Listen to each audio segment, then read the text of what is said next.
I got to Joanna, click. it's lovely to see you, and thank you so much for coming along and doing this conversation with me today. And to begin with, as with all my guests, I would love for you to talk a little bit about the turning point, or if you've got more than one turning point, the major turning points in your life that have brought you to where you are today. So the major turning points, and there's a couple. One of them is in childhood, and one is much more recent history. When I was 12 years old when my father passed away. He and I lived alone, and he and I were home. We were actually having dinner, having dessert, and he had a massive stroke, massive heart attack, massive stroke, and was just gone. God. And I'd only met him 2 years before, and this is my birth father. There's a whole story behind that. But he was my safe haven. He was, my mom wasn't well mentally. And my stepfather wasn't either. So they made a great match, just not a great match for children. And as the only child in the home, I was their target. So when I found out about my dad, of course, I went to live with him, any port in a storm at that point. Yeah. So to have him pass away, I couldn't believe he was gone. Like, I didn't believe he was gone. I believed that they were hiding him from me, that he was still alive, because I needed to believe that. But losing him gave me a sense of, I'm going to call it catastrophic compassion. Because there's many ways to form compassion, but compassion that's formed in surviving a catastrophe is deeper. Yeah. So it gave me this deep heart. And then I learned things about my father that I would have never believed were true. Like, my father did time on death row in San Quentin. You do not go there for selling cupcakes. My father, and he was not innocent. He got out on a technicality, or I wouldn't be here. Like this whole chain of events, it's hard not to. It'd be very hard for me to deny any form of the divine. Yes, because there's this whole, like, this would never have happened if this hadn't happened, if this hadn't happened, if this hadn't happened. I literally wouldn't be here if he wasn't released on a technicality. And then to only have him for 2 years. What is, and it's funny because I don't believe in good and evil anymore. Those are polarities. But then the other thing that happened, so that was losing my dad that built this. Before you move on to the other thing, can I ask you just a quick question about Absolutely. That? Yeah. So you mentioned that, he was your sort of safe haven in a storm, and you'd only spent 2 years with him, and you were both living alone. So there was just you. So you were only 12 years old when he literally just dropped dead at the table with you. How, as a 12-year-old, did you deal with something like that? And what happened when that happened? Did you even know that something catastrophic had happened to him, or how did you deal with it? I thought he was playing. I literally thought he was playing another one of his jokes on me. Because he stood up and he hit his forehead, hit his chest, hit his forehead, and sat back down. And literally his eyes were wide open. My dad worked outside, so he always squinted. He had those real deep lines, and it was the first time I saw that he had the most beautiful ice blue eyes. And his eyes were wide open. And he wouldn't answer me. And I was asking for his doctor's telephone number, and there was no dialing 911. As a matter of fact, it was a rotary phone. So I dialed the operator because that was the only thing I knew to do, because I started to panic. He wouldn't answer me. So I dialed the operator. I was on the phone with her, told her our address. Thank goodness I got the information to her. I told her our address, and I told her, what he was doing, and his breath sounded very strange. I've come to learn that's called the death rattle. So his body rattle. Yeah. There's a way it sounds. Yeah. And it's unmistakable, and it's unforgettable. I still get not happy goosebumps thinking about it, because that's a sign, and it's not going to go away. So at one point I realized he wasn't, I heard him stop breathing. And I said, oh my God, he stopped breathing. And I hung up on the operator because she was trying to get me to stay on the phone. She's trying to get me to calm down. She was so sweet. But she was trying to calm down this little girl. And I hung up on her. And somehow my little 12-year-old self lifted this morbidly obese man out of his dining room chair, picked him up and laid him on the floor, because I thought maybe he was choking. We had learned the Heimlich maneuver in school that week. Oh. CPR was the next week. I spent years believing I had killed my father because I hadn't taken CPR. Learned more about what had happened later, and realized there was literally, if he had done it in the emergency room, if this had happened in the emergency room, he would not have lived. He lived 4 hours so he could die at 4 minutes after midnight on St. Patrick's Day, because my father was diehard Irish. Now, the proper Irish apparently don't celebrate St. Patrick's Day like the Americans do, but he was American Irish. Wow. But he held on until 4 minutes after midnight. I rode in the ambulance with him. They wouldn't let me ride in the back because they were working on him, so I was really tiny. They thought I was like 6 or 7 years old. I was 12, and they were trying to figure out what to do with this little kid. The neighbor came over. I had never met them. I'd lived there for 2 years. Because it was a very, I don't know, keep to yourself kind of community. Mm.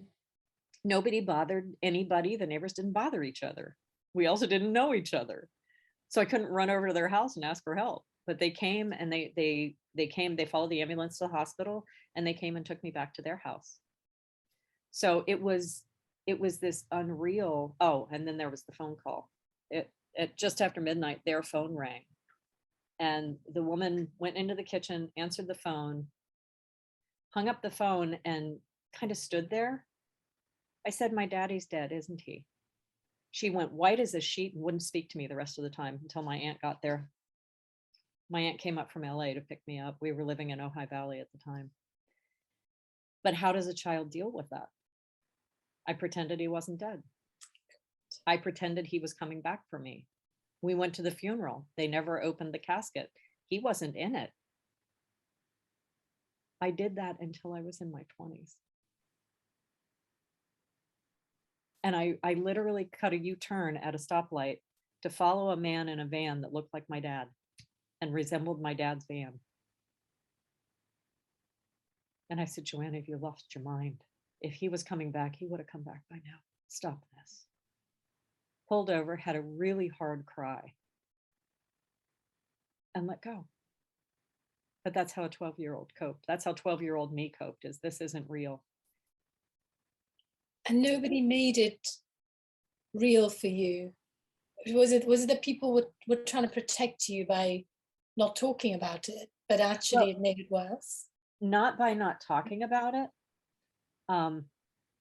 but they wouldn't let me see him. I heard, because when that happens, there's a lot of bruising that happens of the skin. So he probably would have been discolored in his facial area, and they didn't want me to see that. So they just did a closed casket.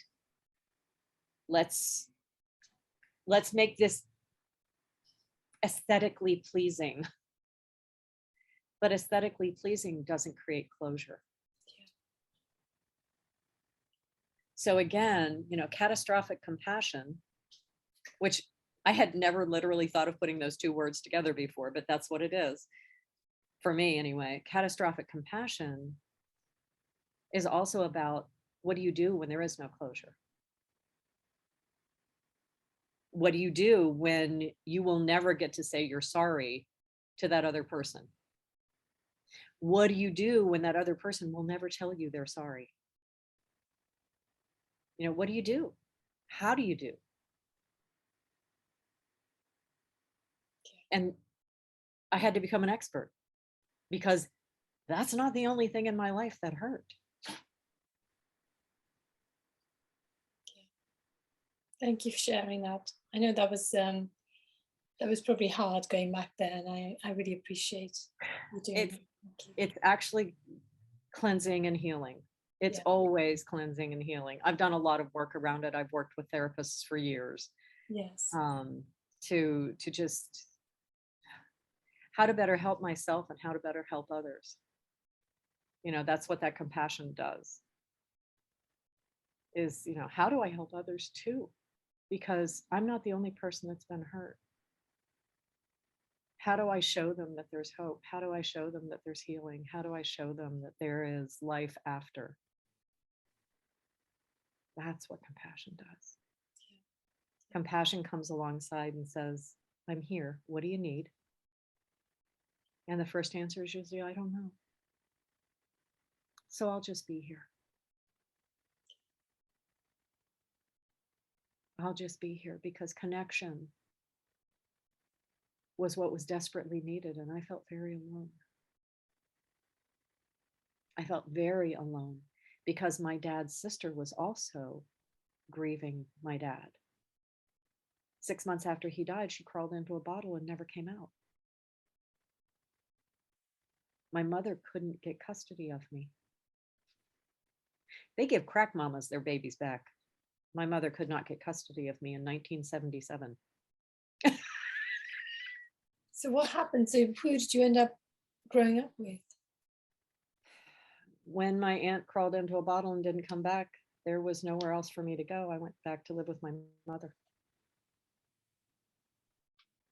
Yeah. And stepfather. Yeah. And that was childhood. Yeah, exactly. I'm feeling big that. Cleansing breath, let it go. Yeah. So what happened next? So you were going to tell me about the other big milestone. The other thing, yes, much less much less on the compassion vein or catastrophic vein. It was catastrophic in its own right. So I had a very successful business using compassion. I had a therapeutic spa. This was after I had done, my time at Citicorp and AT&T. I had hit the big employers and decided that wasn't ever where I wanted to be again. Never wanted anything to do with corporations again. Life had other plans, but we'll get there in a minute. So here I was. I had this wonderful therapeutic spa. I had built my own little world around healing. So I was originally trained medically for massage therapy. By the way, my aunt was a massage therapist. Well, my aunt wouldn't let me out of her sight because I would leave. I would literally just go take my dog for a walk. She had just lost her brother. Yeah. And her brother's child was wandering the streets of LA. not what she wanted. So she locked me in the room with her. I was bored out of my mind, so I started massaging people's feet. And my aunt only worked on movie stars. It was the most bizarre childhood. So I became a massage therapist as an adult when I decided that I didn't want to be in the corporate world. I also liked the idea that I could go to the most beautiful places on earth and have a job if I needed one. Because every beautiful place on the planet has massage therapy pretty much. True. So I thought, I can go anywhere in the world. I'm good. And I've always been highly intuitive. I've always had what I would call a very real connection to the divine. And I was in my office one day. Now, mind you, I'm afraid of heights. I was the one on the roof painting the chimney. I had remodeled I refinished 1,600 square feet of hardwood floors myself. Wow. Yeah, this place was my baby.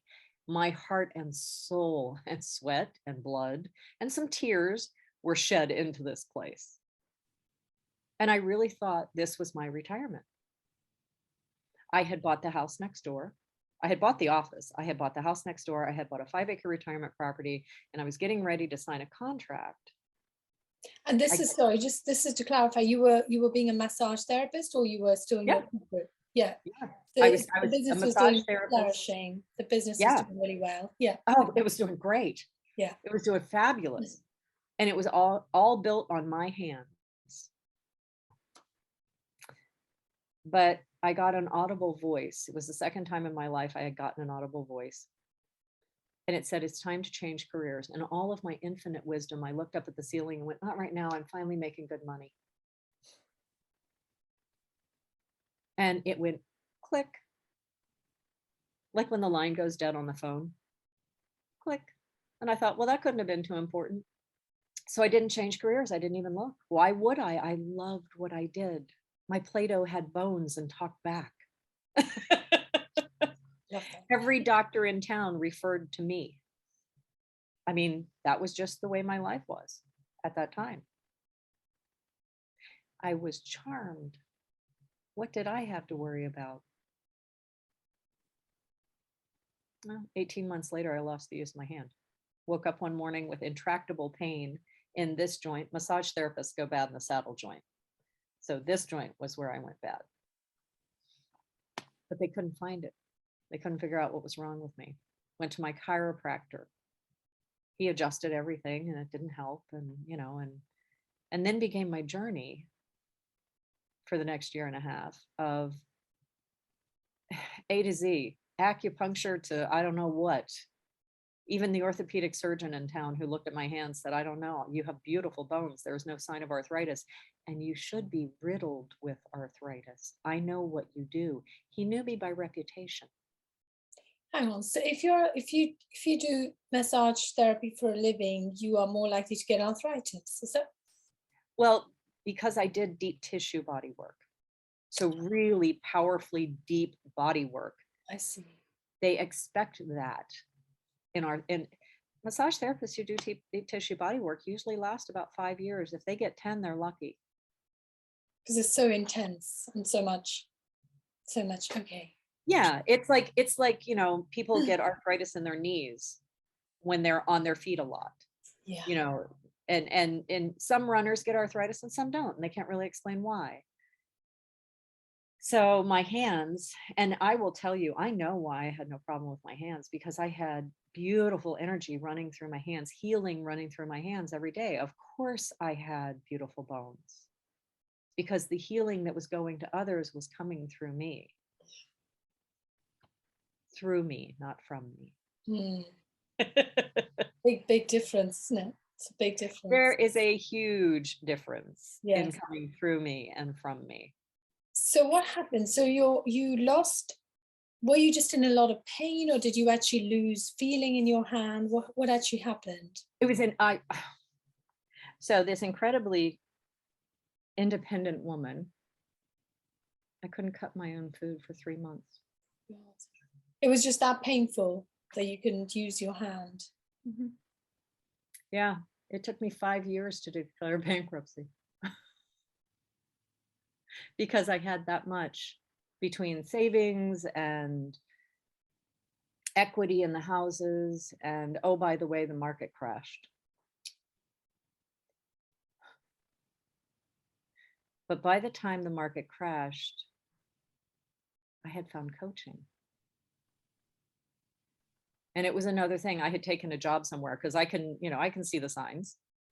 This is circling the drain. This is not going to be good. So I'm watching this. And it's like, I've got to go get a job. So I went and got a job in sales because the only thing I could do one-handed that I was qualified for. I'd run my own business. I could do this. And it would pay, sales pays well. Well, it turns out they had lied to me about the commission. And then they had, when I started making commission anyway, they changed how the commission was structured. And I wasn't making the kind of money I needed to be able to hold everything together. So I called a friend of mine on the phone. I was standing in the parking lot. I was in tears, looking out over a beautiful lake, because at this point, I'm living in Florida and it's absolutely gorgeous here. So I'm looking over this beautiful lake. Should have been an idyllic situation. And I'm just bawling madly. And I told her what was going on. She goes, Joanna, I just met somebody today. You know what you need today? I just met somebody today. You know what you need to do? You need to become a life coach. And again, the guidance. It was like a huge bank vault tumbler, like in the movies, right in my gut. Turned 3 times like a combination lock. Boom, locked and loaded. I went, yes, what is it? I had never heard of one. So here I am at this in-person class in California, in San Diego, California. Where is more beautiful than there? You know, the perfect weather of anywhere on the planet. So there I am in San Diego, California. I show up for my first day of class, still didn't know what a life coach was. I figured that's what they were going to teach me. So at that point, you hadn't actually experienced coaching. Had you had sort of therapy or anything of that sort? You had therapy, okay? Yeah. So I knew about therapy, and I knew I wanted to help people. Yes. And that was how that started. I mean, it was crazy wild. The friend who suggested it actually paid for me to go to the class, because I had helped her so much through massage therapy. I had, it turned out I had delayed her knee replacement surgery by 10 years. Oh, wow. Mm-hmm. Yeah. It's amazing what healing can do. So what did that whole experience teach you about yourself? And, you know, you talked about sort of the whole catastrophic compassion. You know, tell us more about what, you know, how you kind of drew on that lesson and mixed it up with this new lesson about listening to the divine and, you know, not letting them hang up on you. Yeah. That's, if you get that click, just call back. How do you call back, though? How do you call back? That's the question, isn't it? Oh, it's how open are we? It's how open. I wasn't open. Click.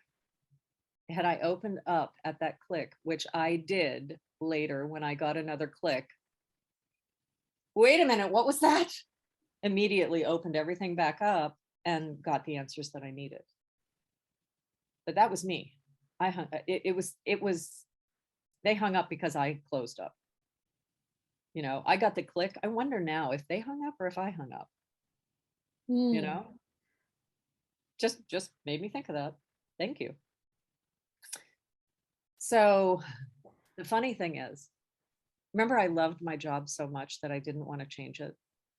I had, you know, my Play-Doh has bones and talks back. I actually love coaching more. I would have never imagined that I would love anything as much, let alone more than massage therapy. Well, I do. I love coaching more. I am actually more passionate about coaching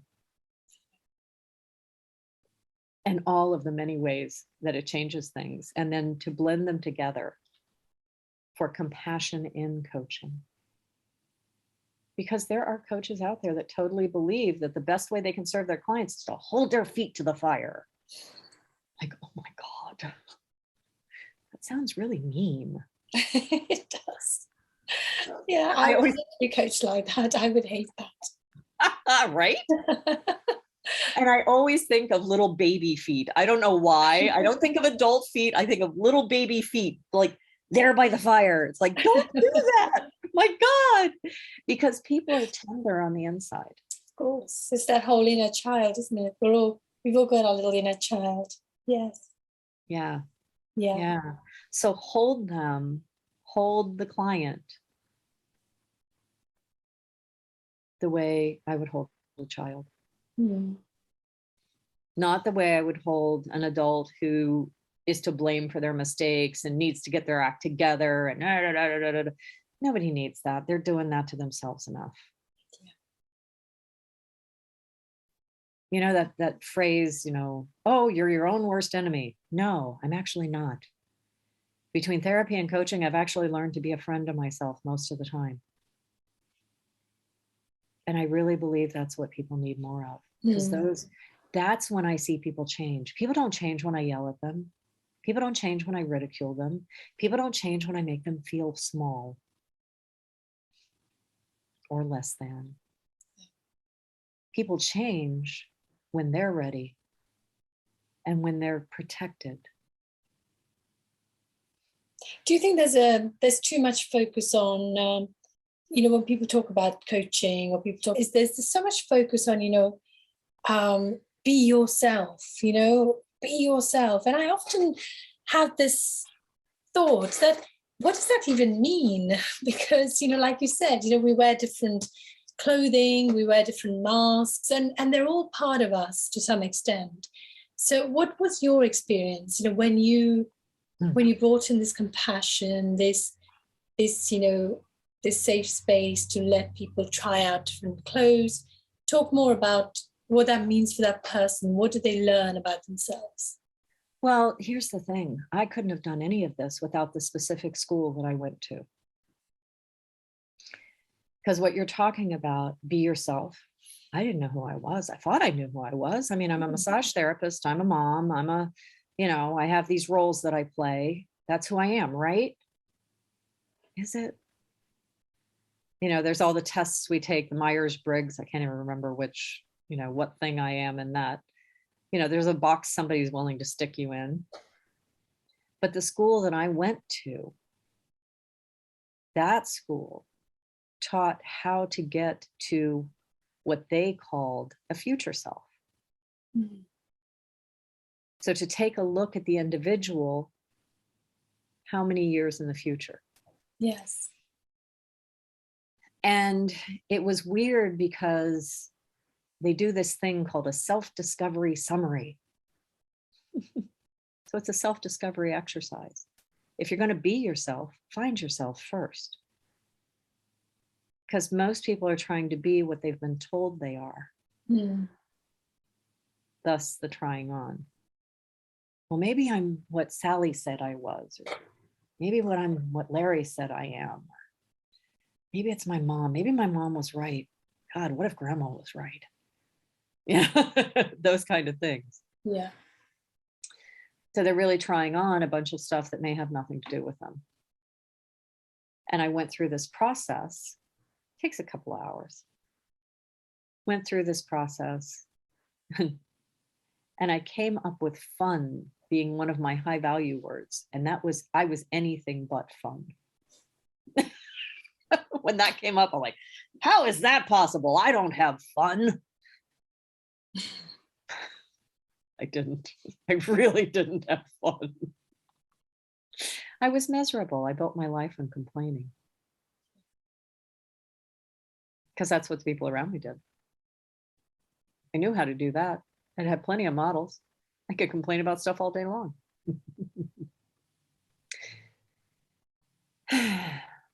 And then, there's always more.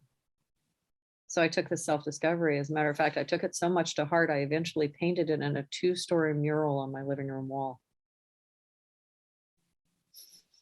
I'm sort of loving this thing you've got at the back. Is that a little bit like the kind of thing you talked about? No, this is actually Kimberly Young. She's out in Colorado. She's a coach in Colorado. She did this. It's called Draw Your Future. So you're not supposed to show the past side of it, but the present side, which would be toward my head.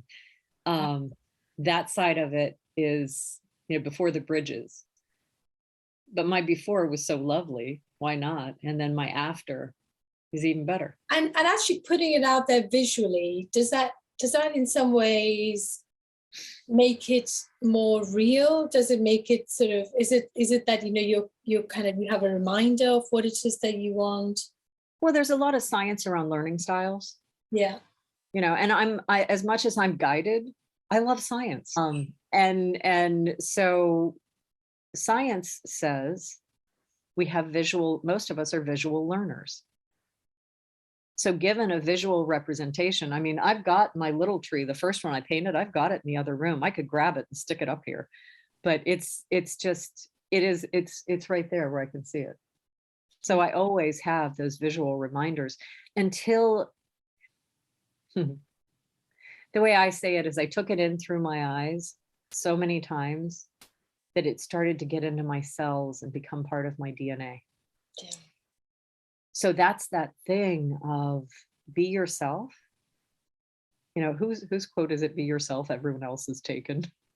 Yes, I've heard that one. I'm not sure who said that. I loved your thing about, you know, when you were talking about your massage therapy, it was Play-Doh with Play-Doh who talks back, or with bones and talks back. I love that. Yeah. And do you have a similar kind of, you know, way of thinking about what your current calling is? I don't think I could wrap words around it. It's too big. It really is. I mean, it's absolutely lovely because, of course, I never wanted to go back into corporate. So what am I? I'm a corporate coach. So that's very interesting. So you do life coaching, but in the corporate setting, is that right? Yeah, my specialty is actually leadership development, but yes, it's all about life. Yes. There is no part of life that coaching doesn't cover. And quite frankly, you know, the whole term life coach has become so, it's become in certain circles like a joke because it's not a regulated profession. No, we are self-regulated. I'm actually hoping we go to regulation because somebody can wake up on Tuesday and go, I give great advice. Now I'm a coach. And they don't even know that coaches don't give advice. Yes. I support coach certification and coach training because I support the training of anyone who is going to be supporting people to get to a better place in their lives, especially if it's, you know, would you use an accountant that had never taken an accounting course? You know, if I want to look at my business development side, my leadership development side of it, you know, no, I'm not going to use an accountant that's never taken a course. Then why would you use a coach who hasn't? I think it's the reason why it's so hard for coaches to really get established because, you know, it's so kind of amorphous and, you know, there's such disparity between what a good coach does compared to what someone who's not really sure what they're doing. And for someone who's going to a coach for the first time, they're never actually going to know until they've actually experienced working with that person. That makes it really hard to value somebody before you've even tried. Yeah. And you know, there's so many pieces to that. One, does the average consumer know to even ask for a certification? Two, there's organizations that are putting out certificates that are no more valid than the fact that they wrote it on a piece of paper. It's not affiliated with any organization. There's no accrediting body. You know, there's nothing. Yeah, I'm a certified life coach because I went to a weekend course. That's not how that works. Yes. Yes. You know, but the average consumer doesn't know that. The person says they're a coach, they think they're a coach. And then there's levels of coaching and there's quality of coaching. And there's different kinds of coaching, as you were saying earlier about somebody who's kind of, you know, got a much more, they might call themselves performance coaches because they really get you to perform, and they do that in a certain way. Whereas, you know, you're at the other end where, you know, it's more about compassion. So I think I agree with you, and I do think that, you know, being qualified and knowing what you're doing is important. But I'm not personally suggesting that, you know, that someone who's a certified coach is automatically going to be better than someone who's not, because ultimately it's about their life experience and then what they bring and how they, you know, how they actually can take the client or the coachee's problem or situation and give value for them. And I think, you know, yeah. And the value is finding the answer within the individuals, as coaches ask. They listen to what the client offers and they ask and they ask and they ask. Yeah. So tell me about, you know, a really memorable, you know, client or somebody who, you know, especially in your early years of going, you know, becoming a life coach, when you thought, yes, this is the best job in the world, because that's how you described it. And so what memorable experience solidifies that? belief for you? There's two of them. There's two of them, and I can't tell one and then not tell the other, because they're both so rich. So one of them, he was moving from his home in India to the United States. So he later told me, he chose the American coach because he chose the American coach because he wanted someone who was in America and understood America. And he chose me because I seemed like the least challenging of all of them.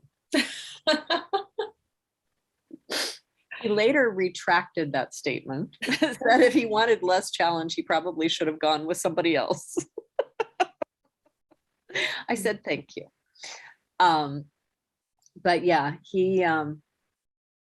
so he has, there's certain,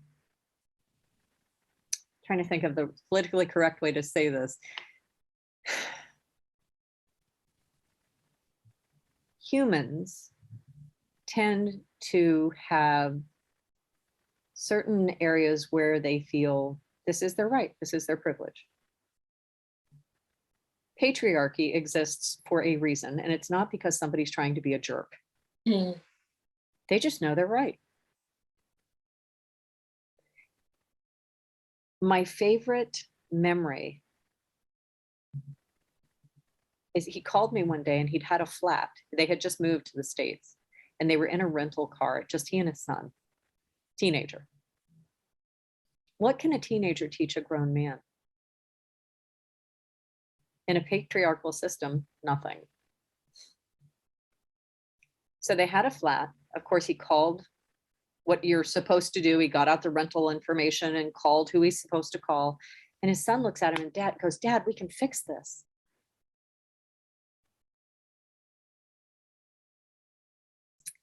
And he said before coaching, he would have said, no, we're waiting for the tow truck. You know, that's what they're for. And he said, do you really think so? Let's do it. And his son looked it up on YouTube and taught him how to change a tire. Do you know what that did for their relationship?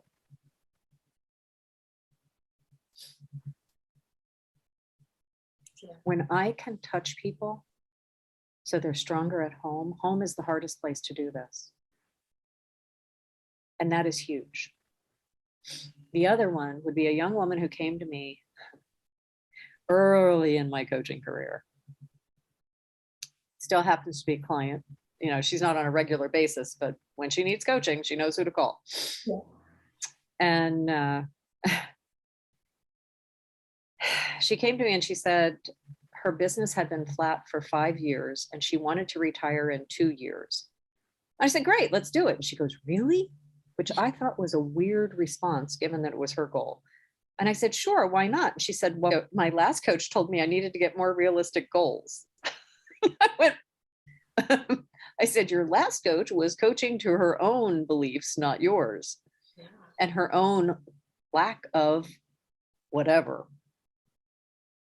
So we coached for 8 weeks. At 8 weeks, I stopped her and I said, look, I said, I know you've gotten a lot out of these conversations, but not one of these conversations has been about your business.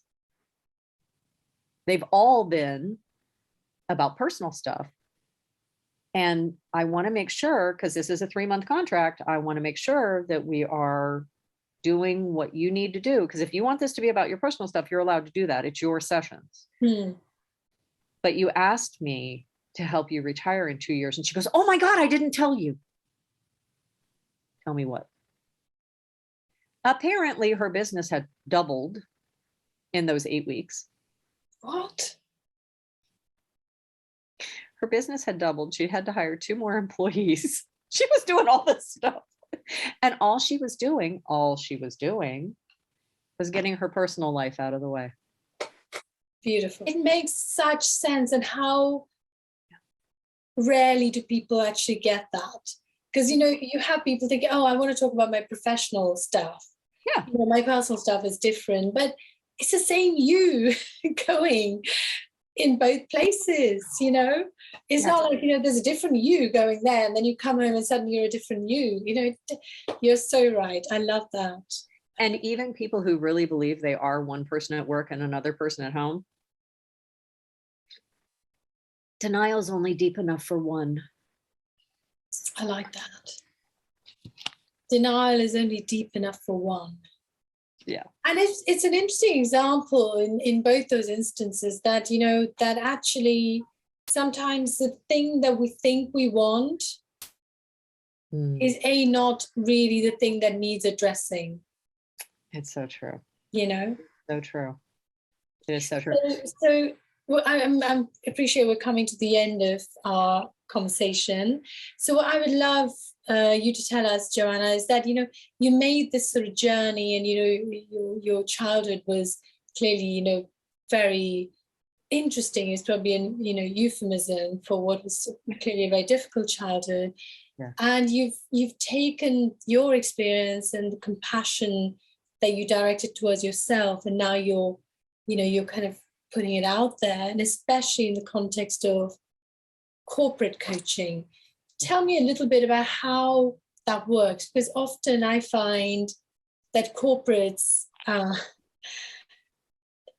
would probably want more of that kind of coach that you talked about, the performance coach is going to come and whip people into action. You know, how have you carved a niche, and you've gone into a place where maybe they think more in terms of, you know, tangible goals and, you know, the sort of real money stuff? How have you gone in? And compassion doesn't rule out tangible goals. True. For one thing. Two, the only one who wants to hire the person that's going to whip them into shape is not the one who's actually going to use the coach. True. So maybe they should start hiring the coach they'd want to work with instead of hiring the coach they think the other person needs. Yes.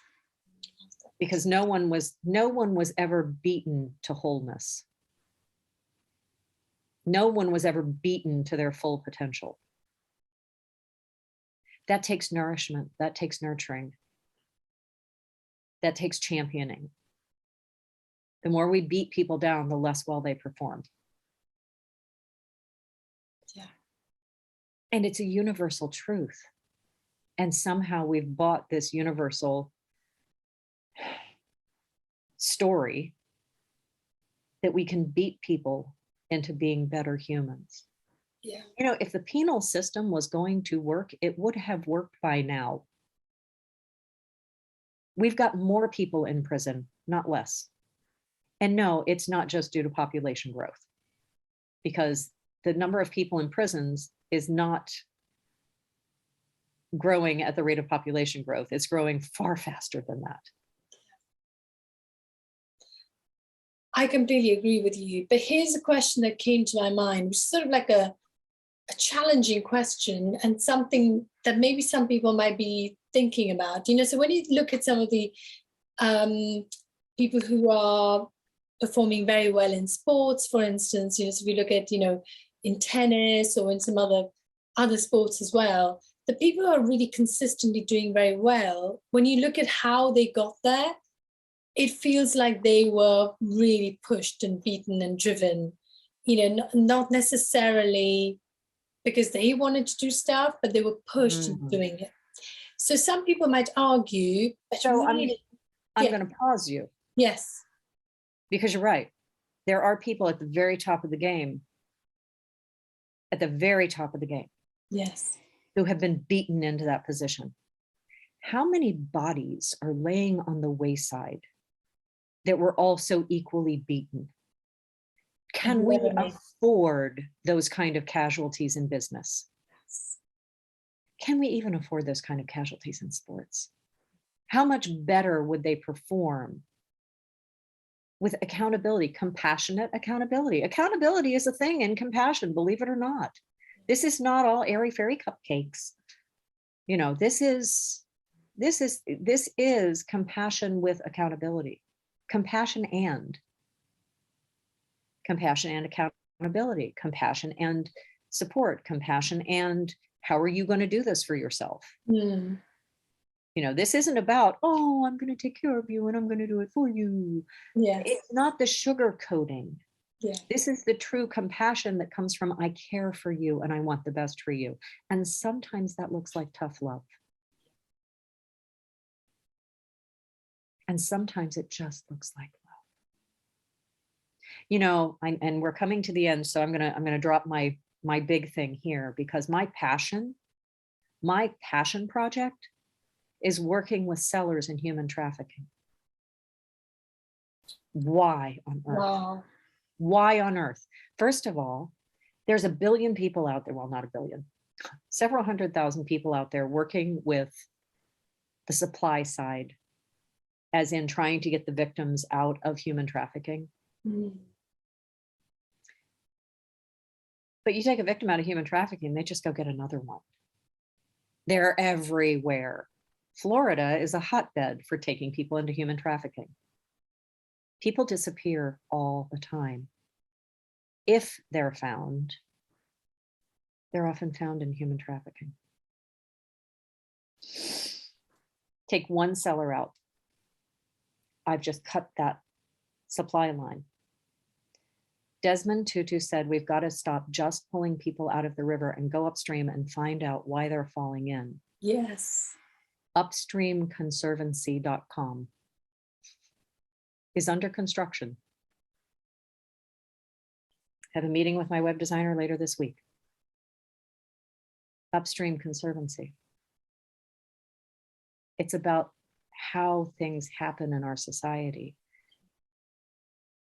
because the only way to heal it is compassion. Judging them isn't going to work. How does that work? What do you envisage doing when you find somebody who is selling, other human beings? Right. Well, okay. So the first rule of coaching is they have to want the coaching. Sure. So if they don't want to change things, they're not my client. Oh, look at that. No, I'm not trying to get to everybody. Yeah. But what I know for a fact, because I know people who have been in that business, thank you. They exist and they actually come out of that business. What I know beyond the shadow of a doubt is there are people who are currently in that business who don't know how to leave. It's lucrative. It has supported a lifestyle, but that lifestyle is not giving them what they need from life. Mm. So supporting them to find another route is important. Yeah. And is there an element of, that if I come out of this, I'm going to be judged, and obviously it's criminal as well. So, there's all of that. And so having somebody who's not going to judge you, be compassionate. Right. And then they find their own way out. Will they find their way to a psychologist? I would hope so. Will they find their way to an attorney who can support them in, legally, what can I do here? What can be done to me here? Do I need to tell anybody that this is where I was? Do they have to? Gee, I don't know. And then there's other, I don't know about anywhere else, but here in the United States, the IRS is going to want to talk to you about the money you made if you start talking about it. Because I'm pretty sure they're not paying taxes. Well, some of them actually are tax-paying citizens. They run it as a different, they've got a storefront. Here in Florida, massage therapy does not always mean therapy. Yeah. So they're tax-paying businesses. Yeah. And what was the reason you chose that particular very sort of unique? Oh, I did not choose that. That's insanity. Was that another divine voice telling you? Absolutely. Yeah, absolutely. And I resisted it for like 4 years. I was like, no, I'm not doing that. I knew I would eventually do it, but it took me a lot of time to get to the place where I could even say it out loud. I remember the first time I said it out loud, I was pretty sure lightning was going to come and strike me. I wasn't really sure how it was going to happen, but I was going to be rejected by the entirety of humanity. And now it's okay. So was it that you'd experienced someone who was in that place? Or I'm curious about, how did you even think of that? If we go on a logical level, there could be a lot of things that influenced it, but there isn't anything logical about this. There really isn't anything logical about this. I mean, logically, if we look at it, my dad did time on death row in San Quentin because someone died. Yeah. And he drove the car. Did he know that person was going to drive or die before he drove that car? No. but he drove the car. So he drove a getaway car on a murder. Well, you go to death row for that if you're an accomplice, or you can, which is what happened, you know, and look at what his life was after that. He was a productive member of society. There's a lot of productive members of society sitting in prison because they don't have a chance to be a productive member of society. Yeah. I mean, we hear of travesties of justice all the time. I would love to see more coaching in prisons. I would love to see more coaching for the prison faculty. I think that's such a fantastic idea. And you know, as I think Nelson Mandela once said, you know, a saint is a sinner who keeps on trying. Thank you. Beautiful. That's going on my website. Yeah. I'm writing it down right now. Yeah, I love that whole idea of, you know, if people make mistakes, I mean, some of them are pretty expensive mistakes, but you shouldn't have to pay for that mistake by being locked up in prison for the rest of your life. For the rest of your life, or put to death. You know, yeah. I mean, I realize there are some people that are just never going to be rehabilitated, but quite frankly, they're the minority, and we're punishing the majority because we fear the minority. That's so good. Thank you so much, Joanna. I had one final question if we've got 60 seconds. Sure. You know, I always ask people, you know, what their idea of a fulfilled life is. What would your answer be? What's a fulfilled life look like for you? Looks like mine. It looks like mine. I would add one thing to my life that would really make it even more fulfilling for me. But yeah, my life is incredibly fulfilled. My life is incredibly fulfilled. I have a wonderful home, so I feel safe. Mm-hmm. I have friends who love me and I love them. I have a career that is utterly fulfilling. You know, Jimmy Buffett has a song, talks about a street sweeper. And, you know, he apparently wrote it after he came out from a concert. And here's this guy whistling and singing, you know, humming along, doing his street sweeping. And he asked him why he swept. And he said, because it's my job. And he loved what he did. Yeah. If you're a street sweeper, be the best street sweeper, you know. And for me, for that one, isn't it? Street sweeper. Yeah, first day with my new mouth. But yeah, it really is about doing what I love and loving what I do, and being what I love and loving what I be. Beautiful. Beautiful. Thank you. Thank you so much, Joanna. Thank you for and I wish you all the best with your, is it Upstream? What was it? What was the name of your? Upstream Conservancy. Upstream Conservancy. Yeah. I'm sure I'm going to hear lots more about it in the coming months. And it's going to be on Oprah one day. I am willing that into existence. I'm going to say, you heard it here first. Go on my podcast. Listen to my podcast. Exactly. Oh, because you're magical and you're wonderful. Thank you so much. Oh, no, thank you. It's been a pleasure, and we'll keep talking.